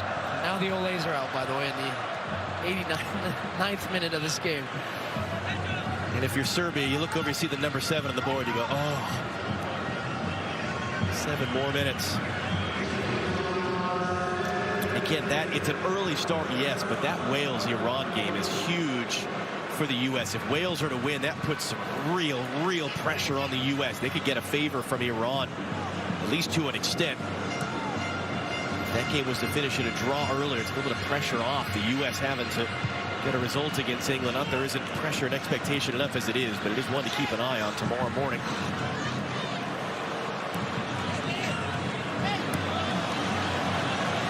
Radonic gets the cross in.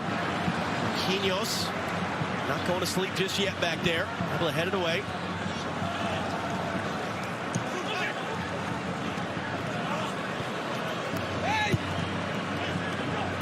Savic. Tadic got back to it, loops into the middle, out of some flapping. I didn't get there. Got to get back to his feet. Collided with the defender, Alexandro. It's trying to reset on the outside. His miss controls it out.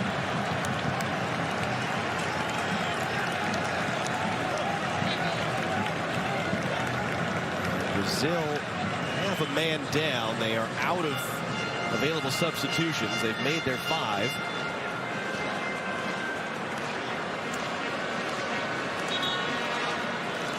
All right, Jenny, one last note from you. You were around the U.S. as well today. What can you offer here before we go for the night?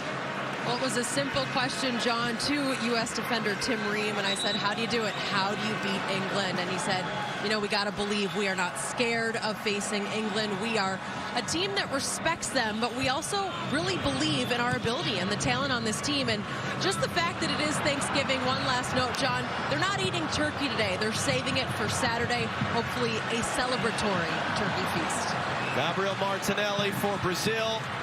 And a nutmeg there by Gabriel Jesus, but he couldn't get back to it. Is that because turkey is supposed to make you sleepy? Do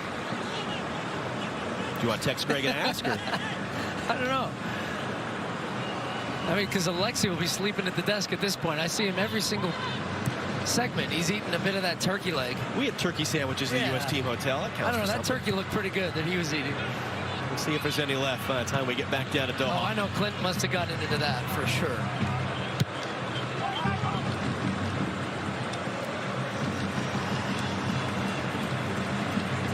Well, that man has done all he can. Anja Milinkovic-Savic. 8 saves tonight. 2 that got past him. The one which was the rebound off the save that he made. The other which was just a highlight that'll go around the world a couple times in the next few days. Richarlison scoring them both. Brazil to face Switzerland Monday. They'll face Cameroon next Friday, which is December 2nd.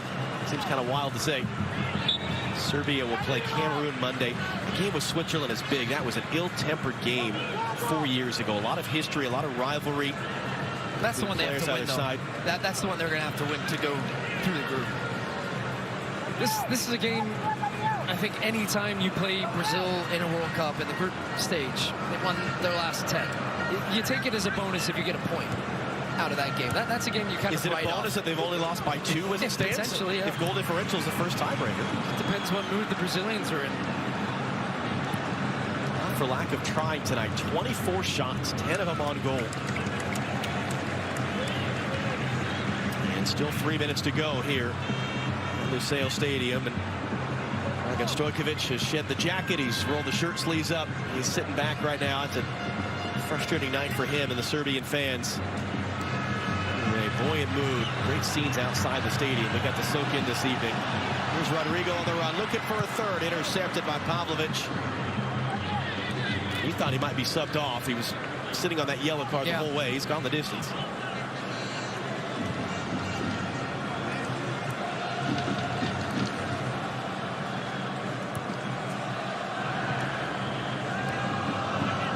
Thanks for pointing that out, John. It was a compliment it's nice to him. Of you. Yeah. It was a testament to his ability to defend under pressure without committing a yellow card. We got a few more weeks in this. let's not go too crazy. Here's Gabriel Martinelli. That took a couple deflections. And a great little spin out there by Redinic.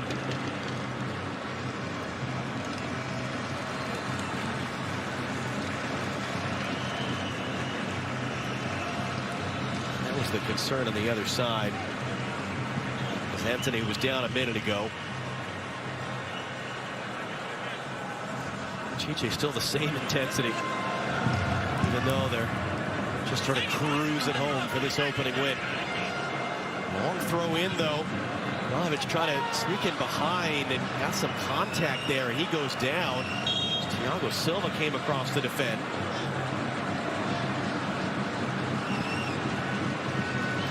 Did he just slip? Yeah, I think it was non-contact. He ends up slipping on the turf.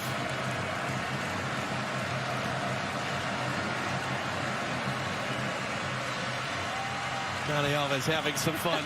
The old man of the group with Richarlison. He made sure to point at the camera first. And hey, we're on camera. Let's do our handshake.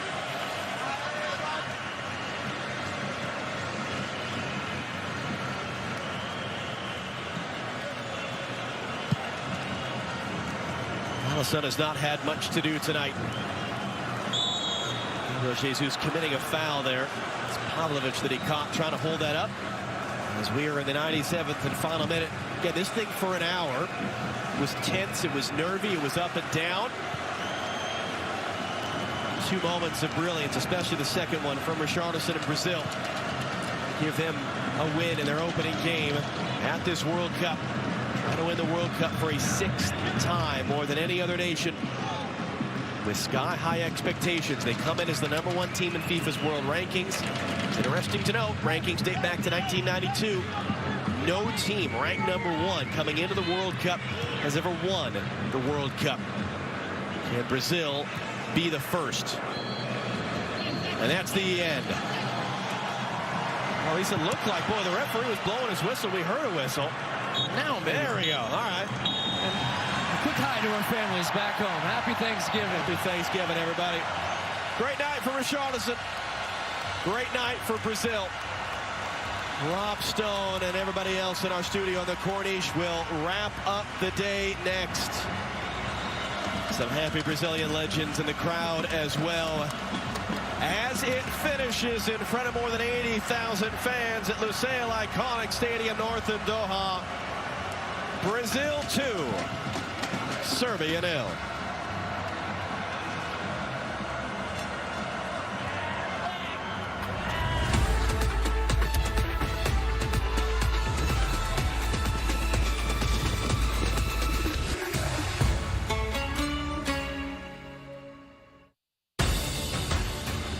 '22 FIFA World Cup Today on Fox is presented by Google Pixel.